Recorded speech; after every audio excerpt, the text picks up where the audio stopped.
Welcome to INFS 321 Information Sources, and this is the last session in this particular course, and it's a continuation of the internet, what we learned in the previous session.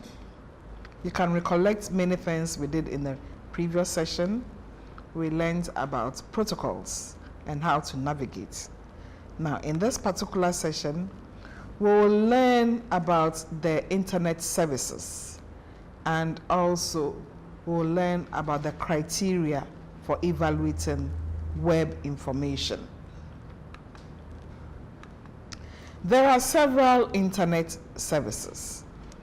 We have search engines, parts of the service.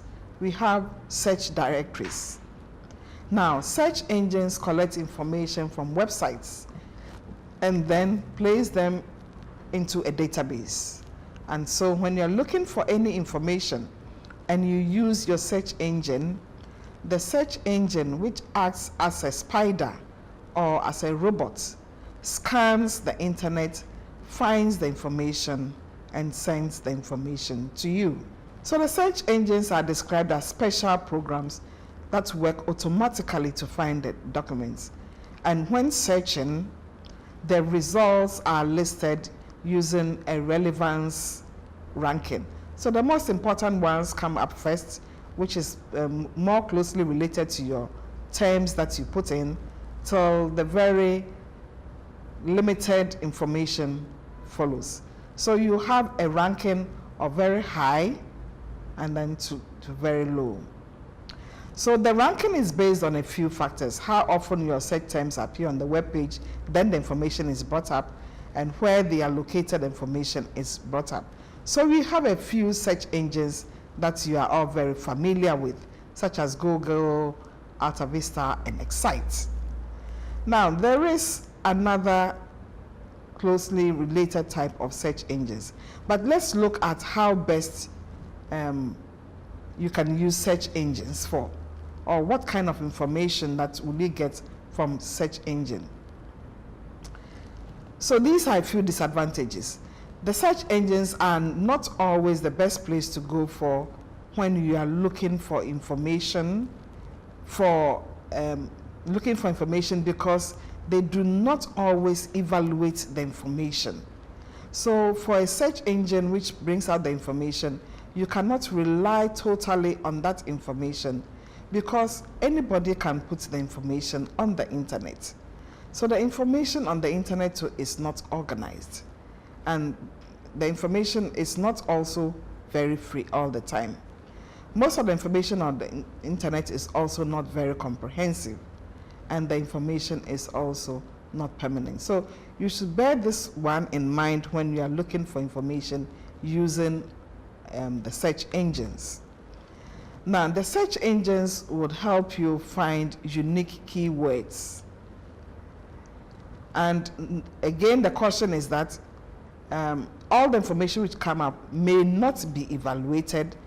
The search engines can bring out information which is good, or which is bad, or which is even ugly, just confirming that you must evaluate whatever information that you find on the internet, no matter which search engine that you use.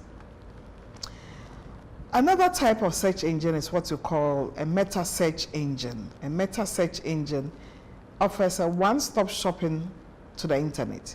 So what the meta search engine does is to search simultaneously different search engines and directories and bring you the results in some kind of order. Now, you would use it when you are conducting a relatively simple search, or when you're not lucky pulling up documents in your search using just one search engine, and so you're in a hurry. So for instance, a meta search engine such as Dogpile will search Google and bring you the results, will search Alta Vista, will search Excite, as opposed to a search engine which searches just one search engine. So when you have an obscure topic, you can use a meta search engine. Examples of meta search engines being Metacrawler and Dogpile. Another internet search service is subject directories. Subject directories provide a sense of order of information collected. They find information relevant to your search or a topic, but they don't offer massive amounts of information like the search engines do.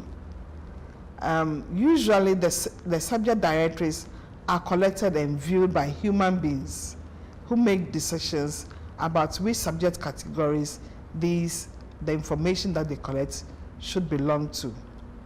And the search directories are best for browsing and searching of a more general nature.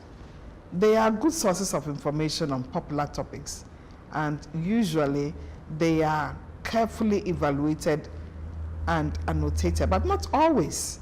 And usually it's librarians who compile these subject directories. So a few advantages of subject directories: they are organized hierarchically into browsable subject categories. So even if you are searching on computer science, they will have different branches of computer science, maybe a branch on hardware. Then you would have all the information on hardware together, a branch on software, a branch on programs. So they break everything into browsable subject categories for you to be able to search for information. Now, unlike search engines, most subject directories do not compile their own databases. Instead of storing the pages, they just point to them. So they just give you links to pages. As a result, the directories might continue to point to a page that has been removed or that no longer exists. They are dead links. And of course, because it's a human effort, human endeavor, you can expect to find some of these dead links in a subject directory. So let's look at different types of subject directories. We have general directories, academic directories, and commercial directories. And you know about the commercial one, the Yahoos, they are all commercial directories. Then we also have another internet service, which is the gateways. So we have the gateways, and then we have the subject-specific databases. There are two kinds of gateways: the library gateways and portals. The library gateways happen to be a collection of databases and information sites arranged by subjects that have been assembled, reviewed, and recommended by specialists, usually librarians. Then the gateway collection supports research and reference needs by identifying and pointing to recommended academically oriented pages on the web. So these gateways are really meant for academic purposes, academic research. A few gateways that you would need to search yourself include Academic Librarian, and there's one which is very interesting, which I always recommend, which is the Pinakes, Pinakes. So look at that one and see the type of information contained in the gateway. We have what you also call portals. Portals are directories that have been created or taken over by commercial interests and then reconfigured to act as a gateway. So you have a portal which contains everything. It has popular categories such as email, current news, stock quotes, travel information, maps, and what have you. These are all portals. Then we have subject-specific databases. These are databases devoted to a single subject, created by professors, researchers, experts, governmental agencies, and the like. Now, there are different subject-specific databases on either news lanes or files or mailing lists or job finders, several of them. Now, one of these subject-specific databases that I use a lot is the WebMD. WebMD. It gives you health information.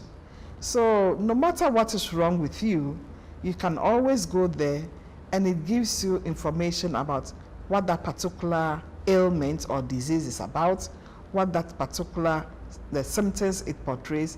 It even gives you the medications for that particular ailment. But let me sound a caution.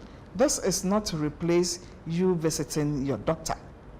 It's just for you to enlighten yourself about what is wrong with you, and then before you go to your doctor's consulting room, you have read around whatever is wrong with you and you know a lot. So you can have a fruitful discussion with your doctor. So these subject-specific databases provide you a lot of information, and they are in different areas. For instance, Expedia. You can actually book your flights using Expedia. You do not have to travel, go and find any travel agent. You can do it yourself. So these are some of the information that you get from the subject-specific databases. Then we have what we call the invisible web. What is the invisible web? It's that portion of the web that the search engine cannot access. It's because, you remember, search engines use spiders, and these sites have pass-protected sites, or there are documents behind firewalls, and you need to actually log in before you'll be able to access information from what we call the invisible web or the deep web. Examples of such deep web include library catalogs. In many institutions, you need to log into the particular library or its institution to be able to access its catalog. And if you log in, it will mean you have to type in the login name, and spiders do not type. And so we refer to these aspects of the website as invisible to the search engines, because they cannot search it, but they will only point to it and tell you that, oh, you can find some information on what you're looking for from this particular website. So we refer to them as invisible web. Now, we have talked a lot about the internet, and we have talked a lot about domain names, and we talked a lot about search engines and subject directories and portals and the rest. And all of them give us information. We have also mentioned that information on the internet can be good, can be bad, can be ugly. Now, how will you know that a particular information is good, or is bad, or is ugly? In this particular session, we are going to look at the criteria for evaluating web information. So any information you take from the internet, whether it is coming from a .gov, a .org, or .edu, which presumably are credible information, you will need to use this criteria in evaluating that information. So what are these points for evaluating web information? Any information that you take from the net, you need to evaluate based on the authority, who wrote it, is he an expert, the accuracy of the information, is the information true, false, is it objective, or is it for commercial purposes, how current is the information, and what is the coverage of the information. So we'll go into a few details to mention why we need to evaluate based on these 5 criteria. For authority, first criterion, you need to know who the author is, or what are his credentials. And you need to consider the other things which have been highlighted in this particular page. So for you to be able to know whether the author is credible, look for affiliations. And if you look for affiliation, it will tell you where the author is coming from. If it's coming from a .com website, you know what it means, or .base, or .edu, or .gov. His website will tell you exactly how you should evaluate that information or the other extensions. Now, what is the rationale for checking the author? You know that the internet, as I mentioned earlier, nobody controls the internet. It is only a couple of protocols which direct information to the right source. Now, since nobody controls what is put on the internet, the authority should be very, very important. Who has put that information there that you are accessing? Anyone can publish anything on the internet. It is for that matter that you need to check on the authority of the information that you have taken from the internet. Accuracy. Is the information reliable? Is the information error-free? Is there an editor or someone who verifies or checks the information that have been put on the internet? So these are things that you need to look for when you are checking the accuracy of the information that you have taken from the internet. Are there spelling, grammar, or other type of graphical errors? When you find a page full of mistakes, then you begin to question whether there was a proper editing or proper review of the information there, and who even did that review. The rationale for checking accuracy, it's very important because anything again can be put on the net, and you need to check for the accuracy of the information. Objectivity. Does information show a minimum bias? Is the page designed to sway opinion? There are so many sites laced with infomercials. So you need to pay attention and find out whether the information there is very objective. Then the rationale for it is that most of these sites are frequently sponsored by organizations who have an interest in what is going out. So check and see whether the objectives of the sponsors or the authors are clearly stated.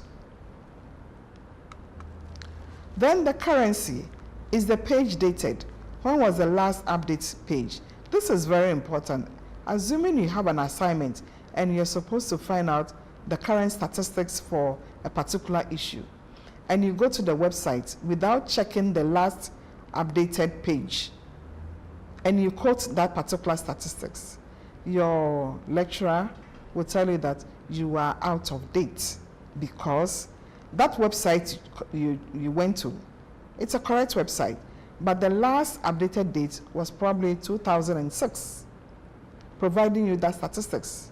So it is very important for you to always go to the last page to find out when the page was last updated.